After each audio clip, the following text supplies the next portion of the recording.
लोकसभा चुनाव का महासमर शुरू होने ही वाला है।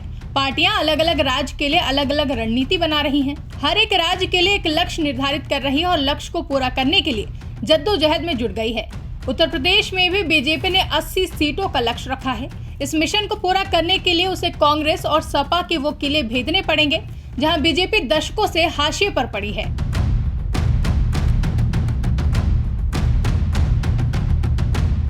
लोकसभा चुनाव की रणभेरी बजने के लिए अब तकरीबन 2 महीने का ही वक्त बाकी है। बीजेपी अब की बार 400 पार के नारे के साथ मैदान में उतर रही है, तो वहीं विपक्ष उसे रोकने के लिए एकजुट हो रहा है। बात की जाए देश के सबसे बड़े सियासी सूबे उत्तर प्रदेश की, तो यहाँ भी बीजेपी ने मिशन 80 का नारा दिया है। बीजेपी को आभास है कि इस बार वह उन अभेद किलों को भी भेद देगी जहां दशकों से उसकी दाल नहीं गली है, और इसके पीछे उचित कारण भी है। सूबे की कई सीटें ऐसी हैं जहां बीजेपी के लिए जीत दर्ज करना उतना ही मुश्किल होगा, लेकिन इसके बावजूद मिशन 80 का नारा देना साफ दर्शाता है कि बीजेपी को पिछले चुनावों के प्रदर्शन से उम्मीद मिली है और हौसले बुलंद है। कन्नौज और अमेठी ऐसी सीट है जहां बीजेपी 2 दशकों तक जीत नहीं दर्ज कर पाई। कन्नौज में 1998 से लेकर 2019 तक सपा ने एक छत्र राज किया, तो वहीं 1999 से 2019 तक अमेठी में कांग्रेस ने अपना परचम फहराया। इसके अलावा बदायूं में भी 1996 से 2019 तक सपा ही बुलंद रही है। इस दौरान इन सीटों पर प्रत्याशी बदलते रहे मगर नतीजे नहीं बदले, लेकिन 2019 में तीनों ही सीटों पर भाजपा ने कब्जा जमा लिया। अमेठी में राहुल गांधी को स्मृति ईरानी ने मात दे दी, तो कन्नौज में सुब्रत पाठक ने डिंपल यादव को। बदायूं में भी सपा के मौजूदा राष्ट्र महासचिव स्वामी प्रसाद मौर्य की बेटी संघमित्रा मौर्य ने 2019 में बीजेपी के टिकट पर जीत दर्ज की और अभी भी वो भाजपा में ही मौजूद हैं।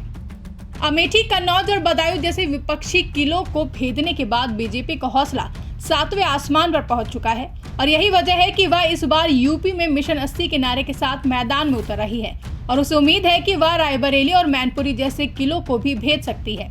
रायबरेली की बात करें तो यहाँ 1999 से लेकर अब तक लगातार कांग्रेस जीतती चली आ रही है।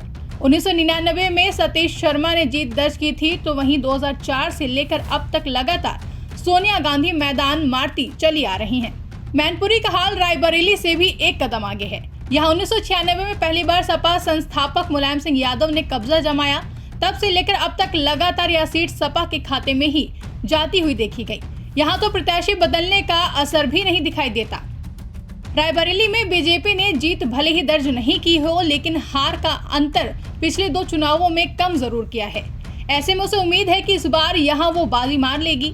मैनपुरी में भी वह रणनीति तैयार करने में लगी हुई है। ऐसे में देखना दिलचस्प होगा कि क्या वाकई भाजपा अभेद किलों को भेद पाएगी या फिर उसे और इंतजार करना पड़ेगा।